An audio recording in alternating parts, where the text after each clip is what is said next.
You know, it is exactly like when a massive multinational corporation gets hit with a damning independent audit. Oh, Like a absolutely. report comes out and it completely exposes their exploitative labor practices, their financial loopholes, just absolute systemic corruption across the board. Right. The undeniable math of their exploitation. Yeah, exactly. And instead of the executive board stepping up, taking accountability and fixing the corruption, what do? They call a press conference. Of course they do. They dismiss the entire report by saying, well, the methodology of this audit is flawed, or they say the wording the auditors used is just too technical and obscure for us to implement. It's a classic maneuver. Right.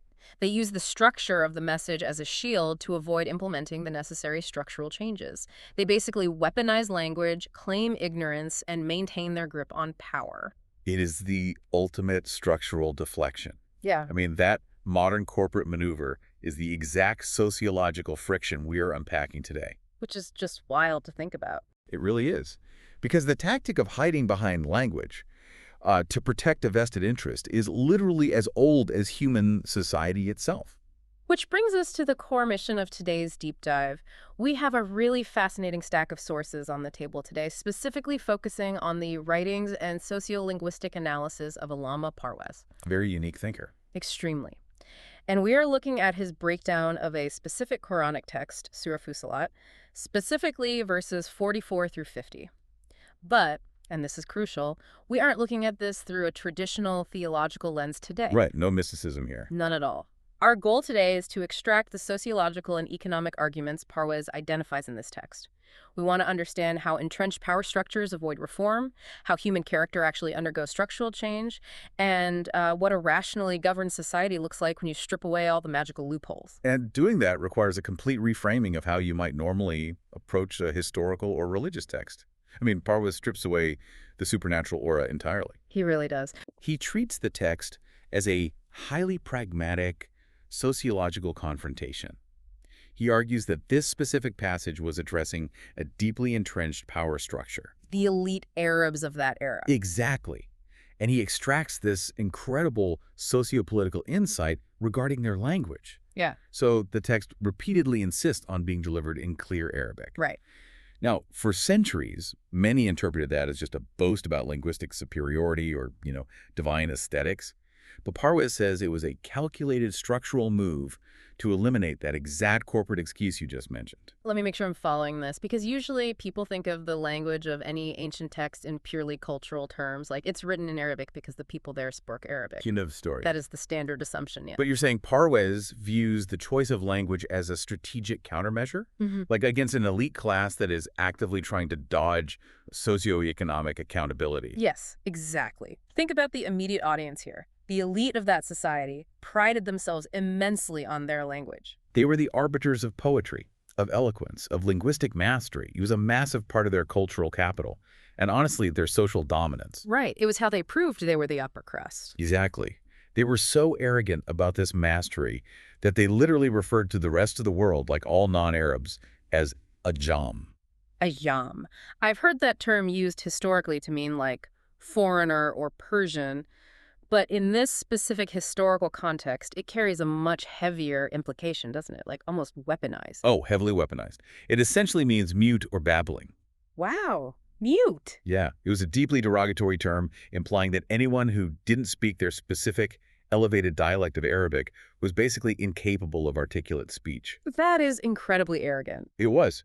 They didn't recognize other languages as valid forms of high-level communication. They viewed themselves as the only people capable of true intellectual discourse. So if a book claiming to be a manual for radical societal reform, like a book demanding they give up their wealth and their monopolies, came to them in any other language. What an Ajami language. Right, an Ajami language. They wouldn't even have to debate the socioeconomic principles. They would just dismiss the medium entirely. They would have rejected it on structural grounds immediately. Yeah. They would have said, well, we can't be expected to follow rules written in Babel. Right. The terminology is flawed. The syntax is beneath us. Exactly. Even if the message came in a slightly less eloquent dialect of their own language, it would have given the power brokers the perfect loophole. They could reject the reform without ever having to actually engage with the content of the critique. It's the equivalent of a Wall Street firm ignoring a subpoena because, I don't know, it wasn't formatted with the correct legal margins. That is a perfect analogy. So by delivering the message in clear Arabic, what the text calls Arabiyyun Mubin, Or Rabiyun Mubin, meaning pristine Arabic. yes, a highly eloquent, undeniably pristine version of their own prized language. By doing that, it strips them of their favorite defense mechanism. It's like the auditors handing that corrupt corporate board a report written in the most flawless, legally watertight, undeniable corporate jargon possible. You can't say you don't understand the methodology anymore. Exactly. You are forced to look at the numbers. You are forced to look at your own systemic corruption. It traps them in their own linguistic pride. But Parwes actually takes this analysis a step further. He shifts from the medium to the mindset of the listener. Okay, how so? He argues that ultimately the language itself is secondary to the psychology of the ruling class.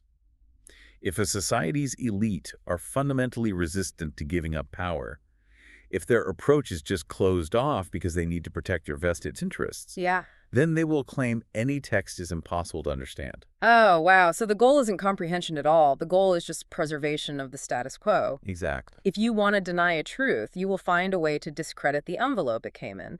Parwes is basically suggesting that the actual words don't matter if the psychology of the listener is rooted in denial. Right.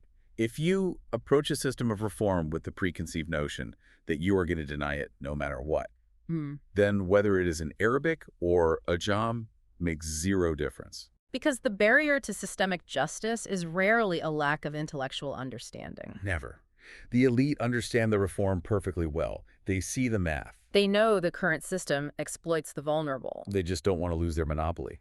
So they project their psychological resistance onto the text itself, calling it, unclear or ambiguous. Which is just wild. Parwes reveals this dynamic as a highly pragmatic confrontation between a system of equitable reform and an entrenched, exploitative power structure. It takes the mysticism completely out of the equation.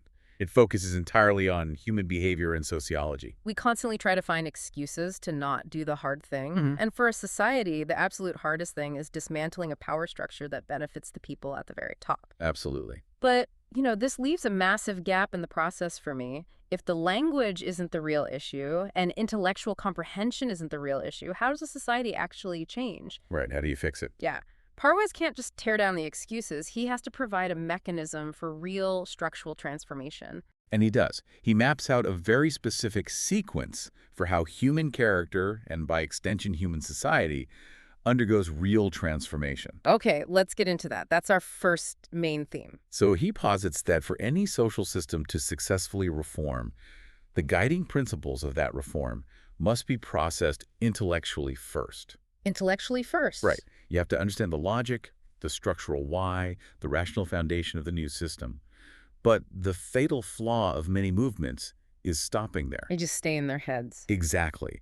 The intellectual understanding must ultimately descend into the psychological core, what he refers to as the character or the heart, to actually dictate your impulses and actions. Intellect first, then the psychological core, then the action. Yes. Let's dig into that sequence because he contrasts this ideal mechanism with two massive failures in human processing.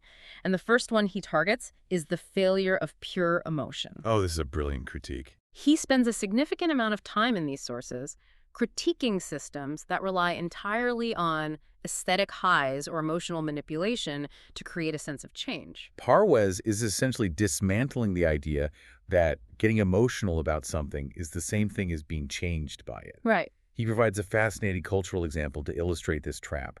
He talks about the recitation of religious texts and how people often approach them purely as auditory aesthetic experiences. Like going to a concert. Exactly like that. He specifically mentions reciters using complex musical scales, like the Bhairav rag. Okay, for those listening who might not be familiar with classical Indian music, the Bhairav rag is traditionally performed in the early morning. It is known for evoking deep, melancholic, stirring emotions. It's incredibly moving. It has a profound emotional resonance, just Yeah. beautiful. And Parwes describes how people will sit in these gatherings listening to these incredibly beautiful melodic recitations in these specific scales, and they will be moved to tears. They will instinctively cry out in appreciation. They experience a massive, overwhelming emotional response. But Parwes views this with extreme skepticism if it stops there, right? Because a dopamine hit is not a structural change. His psychological precision here is so sharp. He argues that this pure emotional processing bypasses the intellect entirely. It just skips the brain. It goes straight to the sensory receptors. It's akin to looking at a masterful painting or, listening to a heartbreaking symphony. You feel it, but you don't necessarily learn from it. Right. You are moved, you might weep, you feel a profound sense of awe, but you cannot rationally explain the socioeconomic principles the text is actually advocating for. Wow. And more importantly, that aesthetic high leaves your actual behavior completely untouched. You can sit in a gathering, weep at the beauty of the Bara Varag recitation, feel incredibly spiritual, and then walk right out the door and continue participating in an exploitative capitalist system. Exactly. You can go cheat your business partner or oppress your workers because the emotion didn't rewire your ethics at all. It just entertained your senses. You basically just bought a ticket to a spiritual concert. Spiritual concert. That's a great way to put it. Parwes critiques mysticism and esoteric traditions on these exact grounds. Really? He goes after mysticism. Oh, heavily. He argues they prioritize the emotional, the feeling of getting lost in a trance, over the rational understanding of systemic justice. Because you can't build an economy on a trance. No, you can't. And when you ask practitioners of these purely emotional systems for why the rational explanation behind the system, they often retreat into saying, well, you just have to experience it to understand it. Oh, I've heard that. They compare it to the taste of wine or something, right? Exactly. The taste of wine that can't be explained to someone who hasn't drunk it. Yeah. But Parwes rejects this entirely. He says a system meant to govern human society, law, and economics cannot be based on ineffable, indescribable feelings. It has to be rationally communicable. Must be. Okay, let me play devil's advocate for a moment here. If you take this to its logical conclusion, is art, aesthetic beauty, or emotion completely useless in this framework? That's a fair question. Because that sounds like a remarkably cold, almost robotic way to view the human experience. If you are sitting there listening to this, you might be thinking, I'm an emotional creature. I need beauty. Is Parwes saying we should just be pure calculating machines? No, not at all. That is a crucial distinction to make. And Parwes does not dismiss emotion entirely. The emotion isn't the problem. The arrested development of the process is the problem. Arrested development. Yeah. Emotion in Parwes's framework is a vehicle. It is a powerful mode of transportation that can carry a rational idea deep into the human psyche. Oh, I see. But if you just sit in the vehicle to enjoy the music and the comfortable seats, Right. and you never actually step out at the destination, which is systemic societal change and personal rehabilitation, you have entirely missed the point of the vehicle. Exactly. You're sitting in a parked car listening to the radio, feeling like you're going somewhere because the engine is humming, but you haven't moved an inch. That analogy captures it perfectly. You feel momentum, but there is no actual displacement. So that's the failure of pure emotion. But he also critiques the other side, right? Yes. Parwes is equally critical of the exact opposite extreme, the failure of pure intellect. If pure emotion is the car going nowhere, pure intellect is the map with no car. The philosophers who operate entirely on a mental plane. Yes, exactly. They understand the why of everything. They can debate the ethical frameworks. They can deconstruct the social contracts. They can intellectually prove why a certain socioeconomic action is good or bad. But it remains entirely in their head. The knowledge never descends into their actual character. He uses this great phrase in the sources, tabiat itar nahi ati. Yes, roughly translated to the disposition doesn't incline towards it. The disposition doesn't incline towards it, meaning your brain knows it's the right thing to do, but your gut, your habits, your character simply don't want to do it. You have the data, but zero internal drive to change your lifestyle. He mentions Immanuel Kant to illustrate this, right? Which I found fascinating. Yes, he brings up a well-known anecdote about Kant, who is, one of the giants of moral philosophy. Oh, easily. Kant wrote volumes on duty, ethics, and categorical imperatives. He mapped out the intellectual landscape of morality better than almost anyone in history. Aha. But when his doctors told him he needed to stop eating certain foods because they were destroying his health, he struggled immensely to do it. Even Kant couldn't stick to a diet. Right. He rationally understood that it was bad for him. He had all the intellectual data, but his character or his impulses hadn't been changed by that data. The knowledge never made the journey, from his prefrontal cortex to his daily habits. Exactly. And we see this all the time today. I mean, think about your own life listening to this. You know, doom scrolling at 2 a.m. is ruining your sleep. Oh, we all know it. You have the intellectual data. You've read the articles about blue light and cortisol. But your disposition doesn't incline towards putting the phone away. The intellect isn't enough on its own. So if pure emotion is just a concert and pure intellect is just a dry textbook, what is the actual mechanism that works? How do we get the map and the car working together? This is where Parwez introduces the concept of itminan, Itminan. which translates to a state of profound psychological equilibrium. True reform happens when rational understanding completely rewrites an individual's impulses. So it's a deliberate journey. Very deliberate. First, the intellect must be satisfied. You must understand the laws of the system, the socioeconomic justice it proposes, and the logic behind it. No blind faith allowed? None. All intellectual doubts must be cleared. You can't just follow blindly. But then, that rational conviction must descend into the qualb. The heart. The heart, yes. The psychological center of the human being. And when it hits that psychological center, it stops being just a theory on a whiteboard and Yeah. becomes your actual nature. It changes what you want to do, not just what you know you should do. Precisely. When the intellect and the emotional core are fused, you achieve a state where your desires align perfectly with rational justice. That is powerful. You don't just know that hoarding wealth is systemically destructive. You actually feel a revulsion towards it. It sickens you. Yes. Yeah. You don't just know that equity is good. You actively desire it in your day-to-day transactions. The Quranic term for this transformation, as Parwez highlights, is Shifa. Shifa, a healing. A healing, yes. But he emphasizes this isn't just physical healing or some metaphorical spiritual soothing. It is the curing of psychological diseases. Yeah. It's the restructuring of the self. So tying this all back to the beginning, this is why the text came in clear Arabic and why it demands rational engagement rather than just blind emotional devotion. The end goal is to build a society of individuals who have achieved this psychological equilibrium. You cannot build a just socioeconomic system with people who are just emotionally high on mysticism. No, they'll just exploit people when the high wears off. Right, and you cannot build it with dry philosophers who can't control their own impulses either. You need people whose rational understanding of justice has fundamentally altered their character. That is the grand synthesis of his first major theme. The mechanism of rational transformation takes socioeconomic principles, proves them to the intellect, and lets them rewire the human psyche so that doing the just thing becomes as natural as breathing. Which is a beautiful concept. It is. And this leads directly into Parwez's fierce critique of the existing social orders, because the systems currently in place actively prevent this kind of transformation from happening. Oh, absolutely. If you have a society where people are achieving this rational equilibrium, the exploitative systems currently in place would collapse overnight. They wouldn't survive it. And he goes incredibly hard after those exploitative systems. Which brings us to the second main theme of our deep dive, and honestly, arguably the most explosive part of Parwez's analysis. His deconstruction of the Hazaleen mindset. Yes, Hazali. Two Arabic words that encapsulate the entire psychology of exploitative capitalism and resource hoarding. It translates simply to, this is mine. This is mine. It sounds like something a toddler yells on a playground when they don't want to share a toy. It really does. But Parwez elevates this phrase to explain the root cause of systemic socioeconomic injustice. Let's break this down, because his analysis shifts here from individual psychology to hard economics.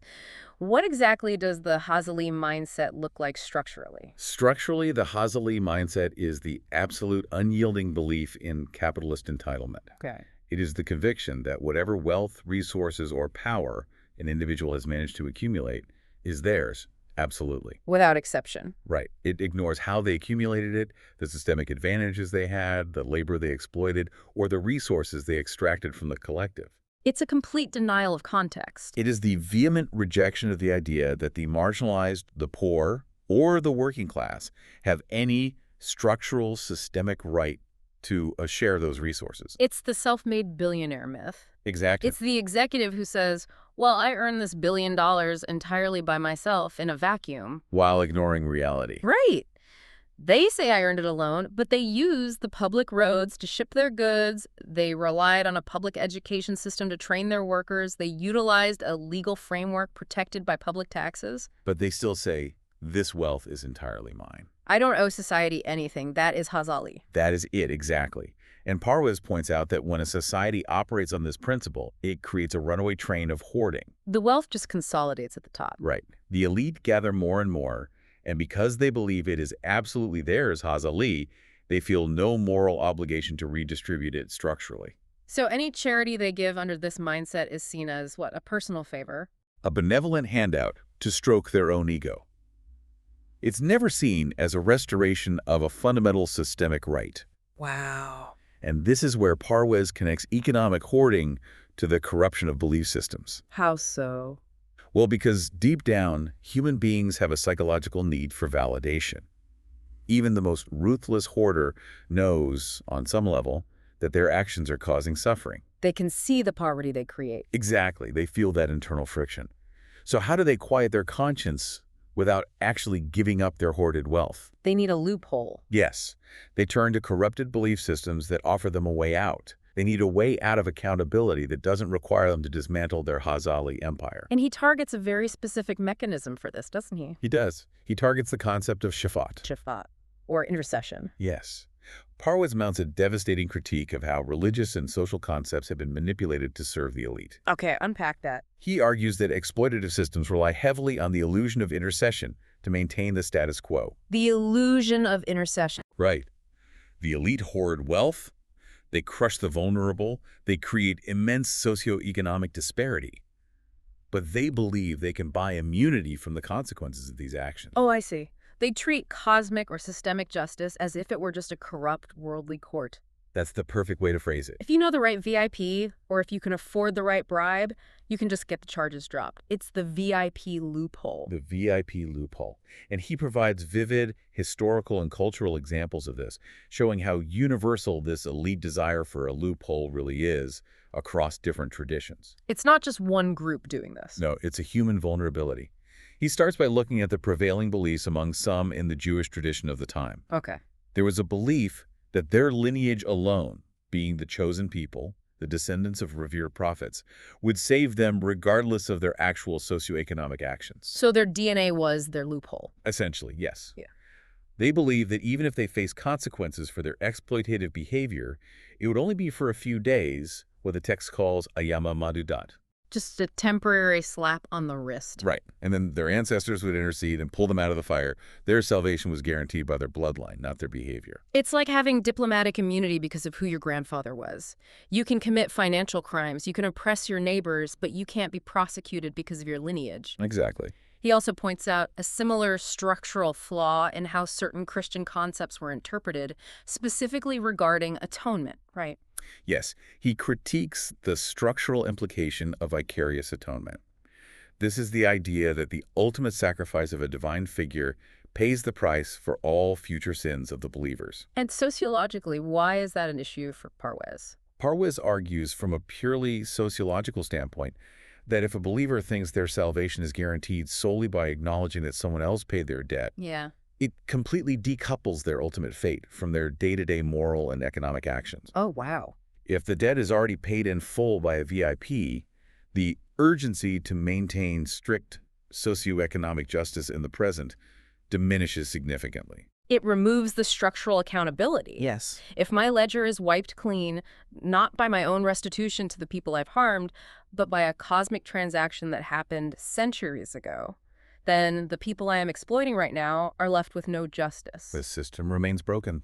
The system remains broken, but I feel totally fine about it. I have my VIP loophole. Precisely. And Parwez doesn't let Muslims off the hook either. His critique of his own community's practices is incredibly sharp and completely unsparing. What does he point to in his own community? He points directly to the modern elite within his own context who accumulate vast fortunes through exploitative means. They participate fully in the Hazali capitalist crush. Right. But to soothe their conscience and by their intercession, they take a tiny fraction of that hoarded wealth and build grand, ostentatious structures. Ah, philanthropy as a shield. Exactly. Parwez specifically mentions the phenomenon of building mosques with marble floors, rolling out incredibly expensive carpets, and installing massive chandeliers. The wealthy industrialist who underpays his factory workers, fights unionization, dumps chemicals in the local river, Right. but then he builds a massive, beautiful mosque in his neighborhood, And puts his name on a giant brass plaque. Yes. And the religious leaders, according to Parwez's critique, validate this behavior. They give him the VIP pass. They tell the industrialist, because you built this house of worship, you have secured a palace in paradise. This is the crux of the illusion. The elite believe they can launder their exploitative wealth through superficial acts of piety. They truly believe the system of justice operates like a corrupt politician taking campaign donations. They think, I can maintain my unjust monopoly, I can keep crushing the marginalized as long as I give a cut to the religious establishment. It's the ultimate perversion of justice. Mm-hmm. It allows the structural oppression to continue completely unchecked while giving the oppressor a false sense of psychological equilibrium. They feel good about themselves while the system remains completely broken. And it all relies on one fundamental, flawed premise that Parwez completely tears apart. The myth of transferable merit. Yes. The idea that moral actions or the consequences of actions can be packaged up and shipped from one person to another. This is where Parwez's rationalism really shines. He dismantles the concept of transferring merit, which in some traditions is called Aizil Sawab. Aizil Sawab. Right. This is the practice of doing a good deed, like reciting a prayer, feeding the poor, or performing a pilgrimage, and then essentially sending the spiritual credit for that deed to someone else, usually a deceased relative or a patron. Let me stop you there, because the appeal of this is obvious. Oh, emotionally, it's very appealing. If you lose someone you love, the instinct to want to do something for them is incredibly powerful. It feels good to think you can send them a spiritual care package. Of course it does. But applying Parwez's logic to the real world highlight how structurally absurd this concept is when you look at it through the lens of actual character development. Let's use an analogy pulled straight from his logic here. Imagine you have two friends. Okay. One wakes up at 5 a.m. every day, runs 5 miles, lifts weights, and eats a perfectly balanced diet. Very disciplined. The other friend sits on the couch, eats junk food all day, and never exercises. Now, imagine the healthy friend saying, you know what, I'm going to run an extra 2 miles today, and I'm going to spiritually transfer the cardiovascular benefits of this run to my friend on the couch. Right.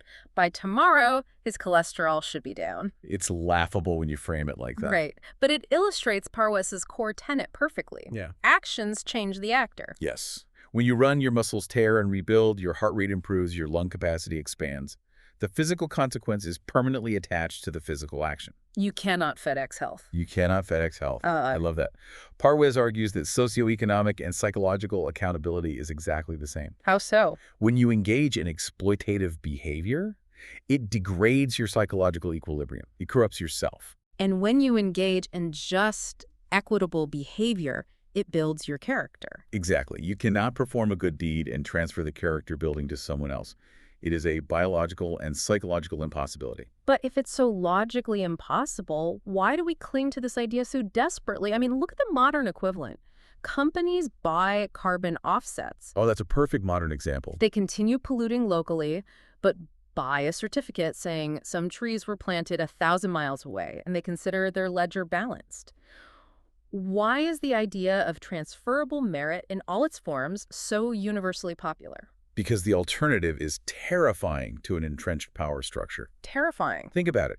If merit is not transferable, and if intercession is a myth, it means you are entirely, inescapably responsible for your own actions. You are on the hook. Yes. It means you cannot outsource your accountability. It means the billionaire cannot buy a ticket to peace of mind with a marble mosque or a carbon offset. It means the only way to achieve actual equilibrium is to dismantle the Hazali hoarding and restructure society equitably. The myth of transferable merit is just a coping mechanism for societies that refuse to establish actual justice. Wow. So if Parwez completely destroys the Hazali hoarding mindset, dismantles the VIP loophole of intercession, and proves that you can't transfer your good deeds like a gift card, Yes. what are we actually left with? What is the rational alternative he's proposing? The alternative he proposes forms the third main theme of his discourse, and it is a system based entirely on absolute consequence and structural rehabilitation. Okay, what does he call it? He calls it Mukafati Amal, which translates to the law of action and consequence. The law of action and consequence. This sounds like basic physics applied to sociology. It is. Newton's third law. For every action, there is an equal and opposite reaction. Exactly. Parwez argues that the universe, including human society, operates on strict, unbending laws. In the socioeconomic sphere, every individual is a closed loop of accountability. A closed loop. Every single action you take has inevitable socioeconomic and psychological consequences.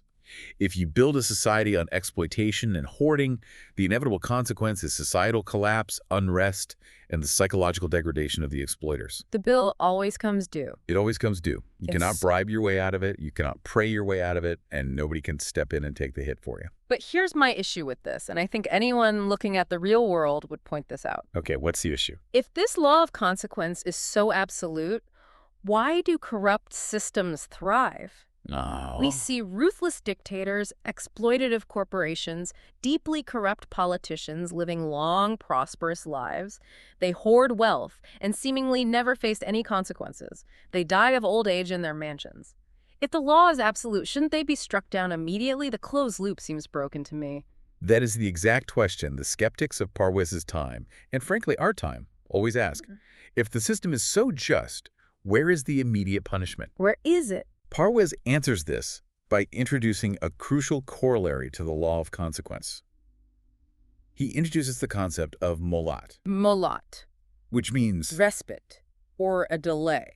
And he explains this entirely through natural law, not magical thinking. a delay. But why is there a delay? Why not instant karma? I mean, instant karma would certainly clean up the socioeconomic system a lot faster.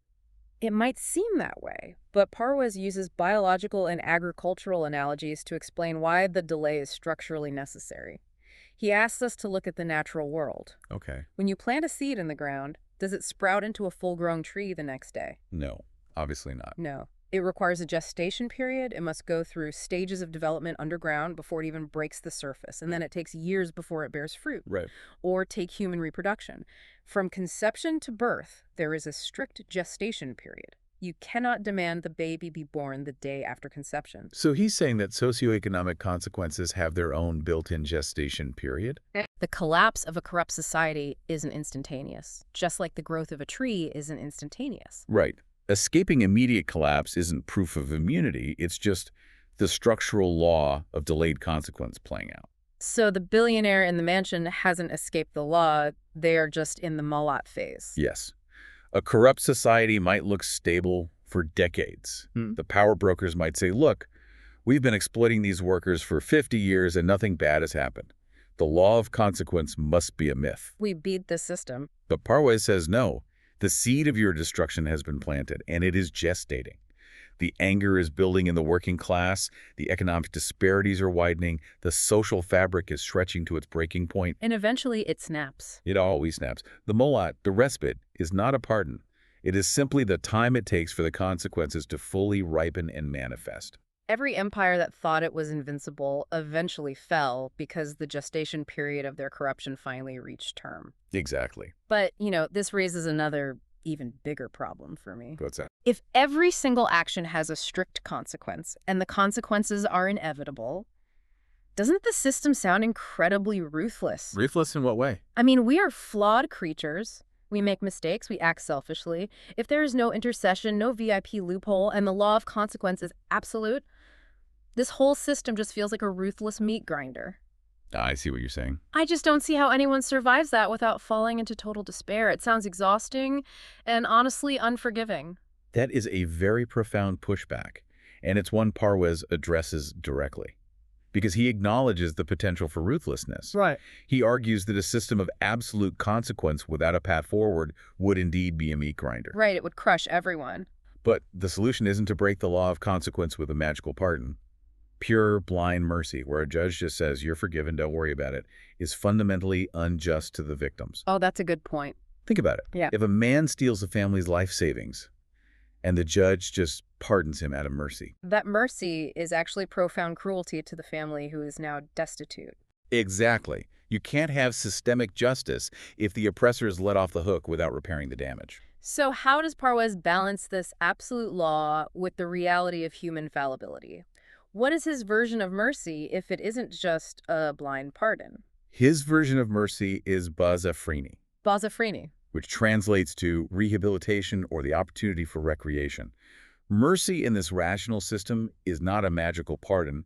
It is the structural opportunity to fix what you broke. Okay, I like the sound of that. If someone damages the social fabric, if they commit an injustice, the consequence is registered.